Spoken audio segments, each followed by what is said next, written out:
Quel est le bilan que vous faites de ce conclave, Écoutez, Léonidas? il y a une nécessité absolue de sortir avec un accord. C'est un moment de démocratie sociale. On voit la démocratie parlementaire nous mettre finalement dans des corners à peu près quotidiennement sur la totalité des sujets.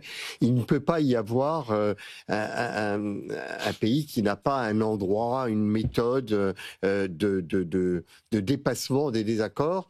Et la question des retraites, c'est une question qui n'a pas à véritablement être débattue, j'allais dire, de manière démocratique sur la totalité des sujets. On ne soumet pas à la démocratie la question de savoir combien font 2 et 2. Il y a des problématiques arithmétiques. L'âge de la vie, enfin la durée de vie s'est allongée. Le système par répartition a des équations démographiques qui sont factuelles. Il faut trouver des solutions et finalement continuer à débattre jusqu'à ce que l'on ait trouvé un point d'équilibre, ça me semble très sain.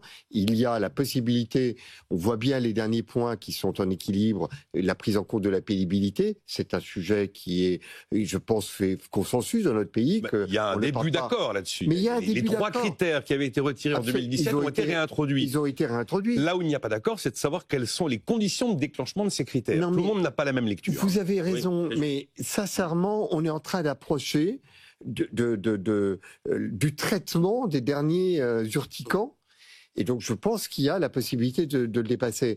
Arriver à avoir un accord aujourd'hui et de le présenter au Parlement pour qu'on sorte de cette espèce de capharnaüm quotidien, enfin, vraiment, je pense que ça ferait du bien à la fois à la société française, à la démocratie française et au climat politique général. Donc, oui, il faut qu'on y aille et c'est faisable. Et donc, pour ça, est-ce qu'il faut aller jusqu'à déplacer d'1 an l'âge de la décote, c'est-à-dire de 67 à 66 ans, sachant que la mesure est à 1,2 milliard? Non, je pense que la question, le MEDEF est fermement opposé. Mais je comprends très bien que le MEDEF y est opposé pour des raisons, encore une fois, d'arithmétique. À partir du moment où on fait bouger l'équation en prenant en considération les problèmes de pénibilité, il faut bien trouver un point de rééquilibrage. Il y a des départs plutôt à cause de la pénibilité, ça veut dire qu'il faut garder un âge qui est plus tardif pour ceux qui n'ont pas de pénibilité. L'équilibre, d'ailleurs on y reviendra, la solution à tous nos maux, c'est toujours le travail.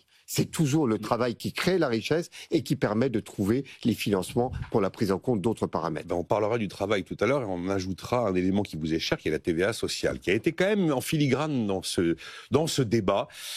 Allez-y, Denis Ferrand, par rapport à ce qu'on se disait sur ce bilan du conclave.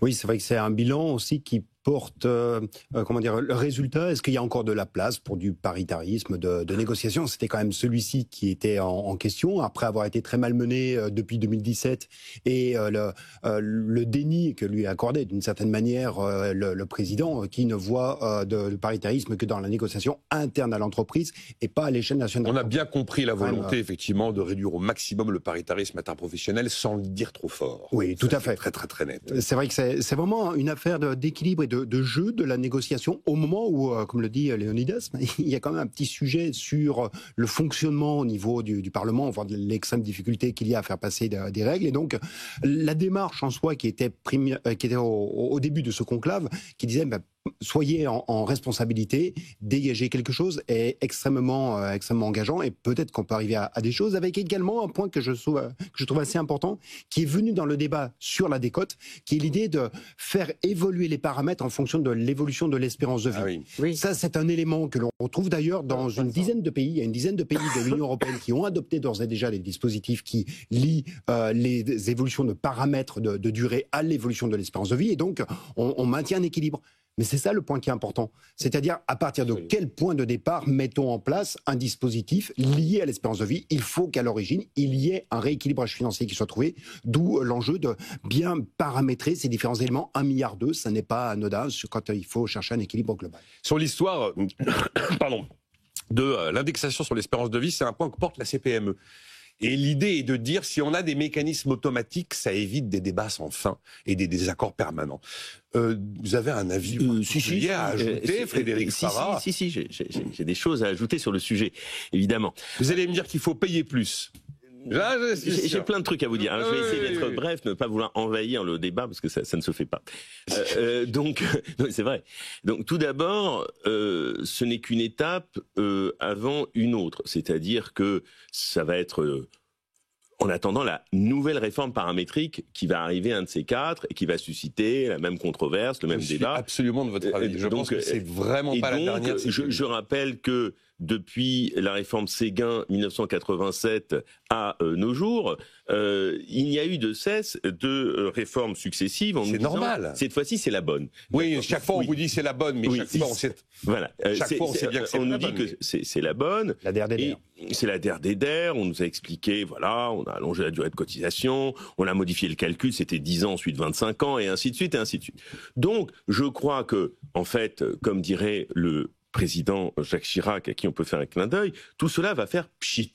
Donc, c'est-à-dire que, en gros, on va obtenir peut-être un accord. Je rappelle que quand même, la CGT en est partie. Alors, on peut penser que la CGT, on s'en fout, etc. Mais quand même, la CGT n'est plus dans l'affaire. Enfin, Force ouvrière non plus, et l'UDP non plus. Voilà. Donc, CGT, Force ouvrière. Donc, on peut se poser la question de qu'est-ce qui reste comme force sociale là-dedans, par rapport à un consensus possible. Donc, ça, c'est un. Deux, l'espérance de vie, oui. L'espérance de vie en bonne santé, c'est encore mieux. C'est-à-dire que l'espérance de vie, d'accord, mais quelle est la situation des salariés, à partir de quel moment et dans quel état ils se trouvent. 3, il ne faut pas mettre la charrue avant les bœufs. Je veux bien qu'on allonge la durée du travail, mais si on n'a pas réglé en amont la question de l'emploi des seniors, il ne faut pas faire les choses à l'envers. C'est-à-dire il ne faut pas faire « tu partiras plus tard » tant qu'on n'a pas réglé la question des seniors. Et c'est pas parce que mécaniquement on va faire ça que notre culture dans notre pays, je rappelle que la plus forte employabilité en France, c'est entre 25 et 49 ans. Après 49 ans, l'employabilité, elle décline. Bon, donc tant qu'on n'a pas réglé la question, mais sérieusement... Mais vous avez raison de dire que c'est culturel. Voilà, c'est culturel. Parce que bouger les bornes d'âge a un effet mécanique sur le taux d'emploi, mais ne fait pas évoluer les mentalités. Ne fait pas évoluer les mentalités. Et c'est évident. Et en fait, le problème de la profession qui est la mienne et des économistes de manière générale, on a tendance à croire à de jolies mécaniques. C'est-à-dire de beaux enchaînements qui vont fonctionner, etc. Et que tout va bien se passer. Culturellement, aujourd'hui en France, nous ne sommes pas dans un pays qui valorise les plus de 50 ans. Voilà un fait, je veux dire. Et ça, il va falloir faire avec. Aujourd'hui, vous arrivez, alors à l'époque où en plus, on nous explique que le coût du travail est un problème, qu'il faut être compétitif, voilà un homme ou une femme de plus de 50 ans qui arrive, on va dire il va nous coûter plus cher, ça va être un poids supplémentaire, ça va être épouvantable. Donc au moment où on nous explique qu'il faut être compétitif. Donc moi, j'aimerais qu'il y ait une révolution culturelle avant une révolution économique, c'est-à-dire qu'on réfléchisse à ça et qu'on ne pense pas que par l'opération du Saint-Esprit, l'économie va faire changer les esprits. Non, non, non. Et n'oublions jamais que la plus grande force au monde, c'est l'immobilisme. Donc, effectivement, ça j'y crois fondamentalement. Je ne pense pas qu'on aurait une révolution culturelle d'ici la mi-journée. Voilà. Et donc, je ne crois pas qu'on va rien régler. Ça va être en plus...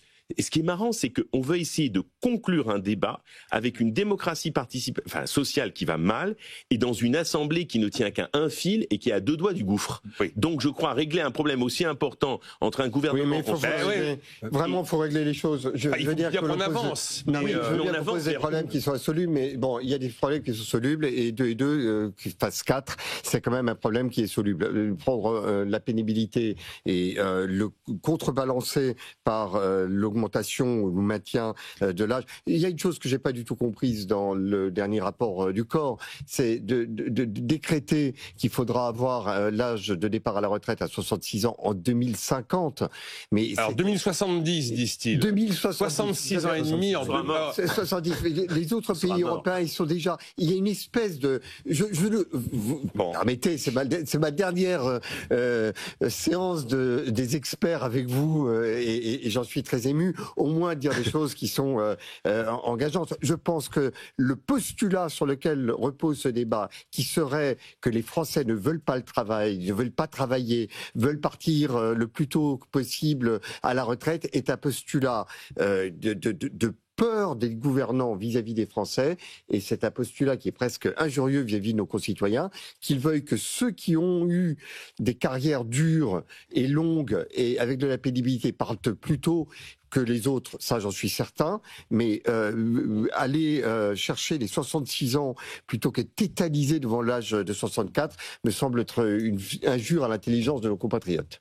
Denis Ferrand. Oui, un mot pour justement d'où vient cette culture, d'une certaine manière. C'est un vrai sujet. Il y a ce problème culturel, effectivement, dans la relation au travail pour les personnes les plus âgées? Ça date en fait du début des années 80, au moment où face au chômage de masse, on ne sait pas comment traiter celui-ci. Donc c'est à ce moment-là qu'on commence les grands plans de pré-retraite et en fait qui ont créé une véritable représentation de ce qu'effectivement à partir de 50 ans, on n'était plus à même d'être employable.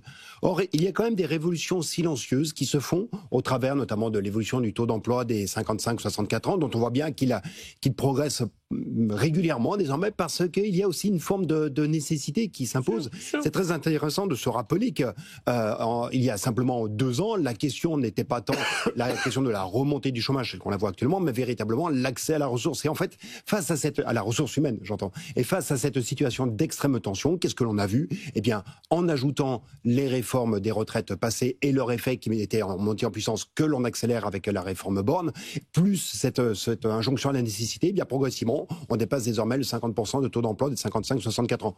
C'est pas assez. C'est pas assez. C'est pas assez, je suis d'accord, mais le mouvement est quand même assez... Ça décroche à 59-60. Alors, jusqu'à 59-60, on a fait des progrès importants. Au-delà de 60, c'est là où vraiment l'écart se creuse. Et Dieu sait si des calculs ont été faits, notamment par Gilles Berset, qui préside le corps, pour expliquer qu'avec 10 points de taux d'emploi supplémentaires, on a réglé nos problèmes de finances publiques. Absolument, et c'est quand même important que... c'est pas facile à trouver, ces courses. Voilà, le problème c'est que 10 points de taux d'emploi en plus, on est bien au-delà du million d'emplois. Donc ça se trouve pas sous le sabot d'un cheval. Non, ça c'est clair. Je voulais évoquer un sujet avec vous, parce que dans cette réflexion globale où il faut davantage de quantité de travail, et là ça nous fera une transition avec la note de Rexecode, il y a l'idée que c'est le moment de dégainer la TVA sociale. Vous êtes toujours aussi fan de la TVA sociale, mais je suis Léonidas? radicalement fan de la TVA sociale parce que ce n'est pas un sujet d'équation économique. Ce n'est pas simplement prendre dans la poche de la TVA l'argent qu'il faudrait pour remettre de l'argent dans la poche des cotisations salariales et patronales. L'idée, c'est d'augmenter le salaire net ou alors de baisser le coût du travail en fonction de la cible. Oui. Cela dit, j'ai trouvé intéressante l'idée que l'on puisse rebaptiser la TVA sociale de TVA salariale. Parce que l'idée est bien de relever la TVA, d'avoir de nouvelles ressources. Donc ça veut dire que des produits importés vont contribuer avec cette TVA relevée à financer notre protection sociale, que les 100 millions de touristes dont on est en train de faire le plein en ce moment contribuent au financement de notre protection sociale, et que ces apports nouveaux... La poche aux touristes. Et que ces apports nouveaux permettent de relever le salaire, puisque on le dégagerait d'un certain nombre de charges qui pèsent sur lui en ce moment. Et là où ça n'a pas véritablement uniquement une logique comptable, c'est que ce n'est pas simplement prendre de la poche de l'un pour mettre dans la poche de l'autre, c'est que ça revalorise le travail, c'est que ça permet de remettre un prix à ce que nous ne cessons de dire, qui est qu'il faut redonner de la valeur au travail. Mais qu'est-ce qui a fait que le travail a perdu en valeur? C'est que le travail ne paye plus suffisamment. Et quelle est la première raison pour laquelle le travail ne paye plus suffisamment? C'est qu'il est beaucoup trop ponctionné et qu'il est le centre, l'épicentre de toutes les ponctions.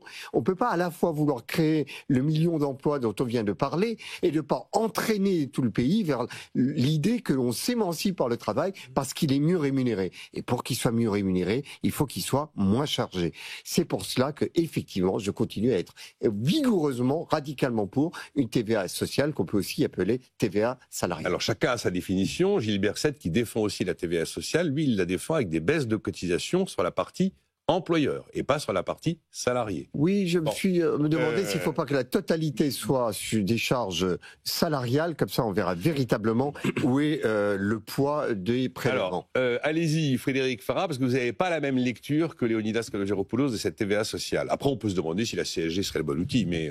Bon. Alors, en fait, la TVA sociale, une de ses vocations, c'est de faire ce qu'on ne peut plus faire avec la monnaie, c'est-à-dire de la dévaluation fiscale.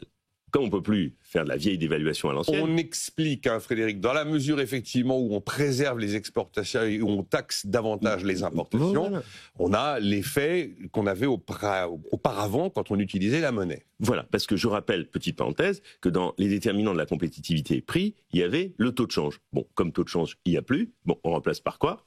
Par ça. Donc, résultat des courses. Donc, ça implique quoi? Donc ça implique qu'une partie des biens qu'on va importer va nous coûter plus cher. Donc on sait que... ça implique des hausses de prix. Ça implique des hausses de prix. Alors attendez, je vous fais l'enchaînement parce que dans ce monde merveilleux où tout devrait bien se passer, mais malheureusement c'est pas ce qui se passe, ça donne ça.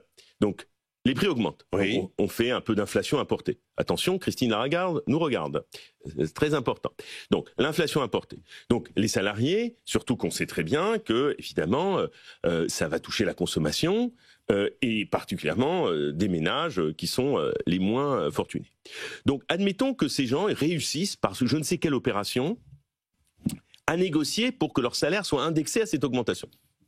Négociation d'entreprise. L'idée, c'est de les avoir libérés d'une partie des prélèvements obligatoires sur le salaire pour qu'ils aient davantage de pouvoir d'achat. Voilà. Admettons que... Et que... Qu'est-ce qui se passe? Ça crée une inflation supplémentaire. Oui. Admettons qu'il y ait une espèce de petite boucle salaire-prix. Petite. La BCE qui veille au grain va dire « Ouh là là là là, qu'est-ce que c'est que ce dérapage par ici ?» Et au moment de réfléchir sur ces points, est-ce qu'elle va baisser ses taux ou elle va pas les augmenter, elle aura la tentation de dire « Soit je ne fais rien, soit peut-être que je remonte ces taux. » Donc, et en même temps, autre chose. Voilà qu'on dit aux étrangers, on va taper les importations. Et pourquoi ils resteraient passivement? Souvenons-nous des vieilles dévaluations monétaires. Quand on faisait une dévaluation, il y avait cette vieille idée, alors je rappelle pour ceux qui ont aimé l'économie, ce qu'on appelait la courbe Angy. Rappelons-nous de la courbe Angy. Qu'est-ce que c'était la courbe Angy? Au départ, effectivement, l'effet prix était problématique parce que notre monnaie est dévaluée, mais l'effet volume l'emportait sur l'effet prix parce qu'effectivement, nos biens coûtaient moins cher. Donc ça impliquerait que ceux qui se font taper par notre TVA sociale, c'est-à-dire les produits étrangers, restent passifs face à nous. C'est-à-dire, n'imagine pas des contre-mesures. C'est-à-dire, ces contre-mesures, quels sont-ils? C'est-à-dire, à leur tour, ils peuvent faire des exonérations de cotisations sociales, ils peuvent faire les mêmes types de dispositifs, donc l'une annulant l'autre, et nous devons encore surenchérir dans une autre TVA sociale pour y faire face. Donc, par conséquent, on peut se poser la question si ça peut fonctionner de l'autre côté. Et puis, étrangement, les importations. Je m'arrête 5 minutes et je termine là-dessus. Donc, sachant que nous sommes... 5 minutes, hein, mais... allez-y. Sachant que, quand même, l'essentiel de nos échanges se font avec les autres pays européens. L'essentiel, oui. L'essentiel. Donc, par conséquent, voilà que nos partenaires européens deviennent soudainement plus des concurrents que des partenaires. J'ai rien compris, je croyais que c'était l'Union européenne. Je suis en désaccord total. On va donner la parole à Denis. M'autorise à faire une réponse très rapide à ce que vient de dire Frédéric Farah. J'ai cru comprendre que Frédéric n'était pas super fan de la TVA sociale.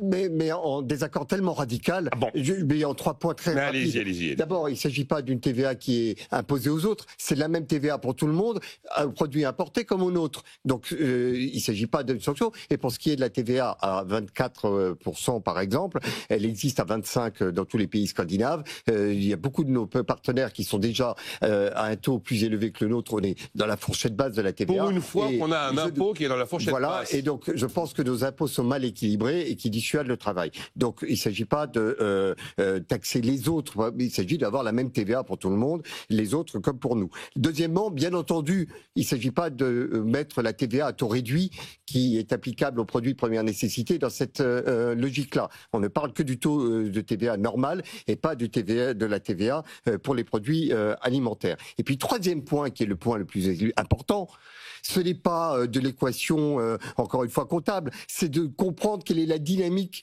économique de création de richesse. La dynamique économique de création de richesse, c'est l'emploi et le travail qui quelque part, n'est pas juste mécanique, mais qui a une dynamique et qui a un investissement avec de la productivité. La productivité, c'est ce qui est le terme économique de l'engagement des salariés dans l'entreprise. Eh bien ça vient avec de la rémunération, et je trouve le travail qu'a fait, j'oublie son nom, son prénom, voilà, Fouché, sur le travail qui ne paie plus, absolument fondamental. C'est ce qui est le principal frein à la création de richesse et à l'autre sujet que nous allons aborder sur comment est-ce qu'on relance notre pays vers une logique de croissance. Donc, pour tous ces points, je voudrais dire à quel point je suis en désaccord total avec ce que nous a dit Frédéric Farah.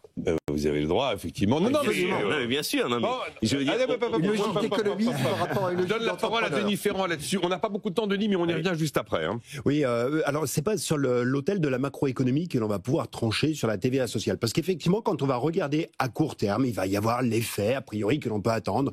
Il y aura un peu d'effet défavorable sur les prix avec une augmentation de la TVA à court terme. À long terme, en revanche, il y a des déplacements dans la fonction de production. On peut espérer des effets de compétitivité, mais tout dépend aussi beaucoup de la manière dont on applique la TVA sociale. Ça n'est pas indifférent. Et en particulier, ce qu'il faut bien regarder dans ce pays, c'est combien, pour précisément, là je reboucle avec le premier sujet que l'on a traité au début, pendant très longtemps, on a eu un problème avant tout d'emploi et on mettait en place des résolutions qui visaient à augmenter la quantité d'emplois, mais sur le bas de la distribution parce qu'on avait de l'emploi non qualifié qui n'était pas au rendez-vous. Et donc on a créé des dispositifs très favorables à l'emploi non qualifié, mais au prix de prélèvements exceptionnels sur l'emploi très qualifié. Et donc on a un déplacement qui fait qu'on peut être à peu près compétitif sur le bas de la distribution quand on se bas de la distribution des qualifications quand on se compare aux Européens, mais on est très en retard de compétitivité au fur et à mesure qu'on grimpe dans l'échelle des salaires. Et donc la manière dont on va mettre en place cette logique de TVA sociale et cette capacité à générer les gains de productivité que l'on peut attendre parce que d'un seul coup on revalorise le travail dépend beaucoup de là où on va faire porter l'effort sur les baisses, enfin augmentation du salaire net ou baisse de cotisation patronale. Un demi-mot supplémentaire. Allez-y, un demi-mot supplémentaire, on marque une pause après. Simplement pour dire que je veux bien que l'on critique de manière théorique tout ce que l'on pourrait faire pour changer l'équilibre sur lequel on est, mais je voudrais pas que l'on oublie la catastrophe absolue de l'équilibre sur lequel on est aujourd'hui. Donc que l'on s'interdise tout mouvement parce qu'il pourrait avoir je ne sais quel impact, parce que la BCE pourrait, et qu'on soit paralysé sur la situation d'aujourd'hui. Je veux bien qu'on imagine de rester comme on est si c'était un monde idéal, mais c'est une catastrophe totale et c'est une machine à déficit, une machine à faillite. Donc il est temps qu'on bouge de nos certitudes. On marque une pause. Dans un instant, vous aurez la parole, Frédéric Farah. Il y a aussi une note, tiens, si vous voulez, sur la TVA sociale, signée François Eckhall sur fipeco.fr. On se retrouve dans un instant.